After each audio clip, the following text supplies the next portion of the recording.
இந்த investment challenge start பண்ணி 25 days இன்னையோட கம்ப்ளீட் ஆகுது. இதில் எனக்கு பெரிய செக்டார் எது ப்ராஃபிட் கொடுத்துருக்குன்னா சில்வர் மட்டும்தான்.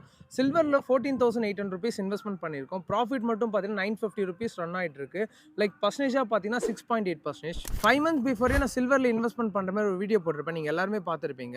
அப்போ நான் இன்வெஸ்ட்மெண்ட் பண்ண அமௌண்ட் ₹1,28,000 இன்வெஸ்ட்மெண்ட் பண்ணியிருப்பேன். நெட் ப்ராஃபிட் எனக்கு வந்து பார்த்தீங்கன்னா கரண்ட்டாக ₹24,000 ரன் ஆகிட்டு இருக்கு. 18% ப்ராஃபிட்டில் இருக்குது. நம்ம எல்லாருமே இப்போ கோல்டை தான் அதிகமாக ஃபோக்கஸ் பண்ணிட்டு இருக்கோம். அது கொஞ்சம் ஸ்டாப் பண்ணிட்டு சில்வரை ஃபோக்கஸ் பண்ண ஸ்டார்ட் பண்ணுங்க. ஃபியூச்சரில் பெரிய ரிட்டர்ன்ஸ் கொடுக்க பாசிபிள் இருக்கு.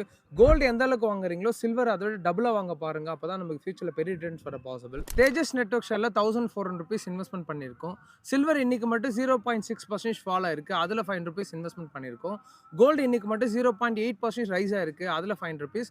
மியூச்சுவல் ஃபண்டில் ₹500 இன்வெஸ்ட்மெண்ட் பண்ணியிருக்கோம். நான் பை பண்ண ஸ்கிரீன்ஷாட்ஸுமே வீடியோ எண்டில் கொடுக்குறேன், செக் பண்ணி பாருங்க. 260 days daily ₹2,500 investment challenge series day 25 complete பண்ணியிருப்போம்.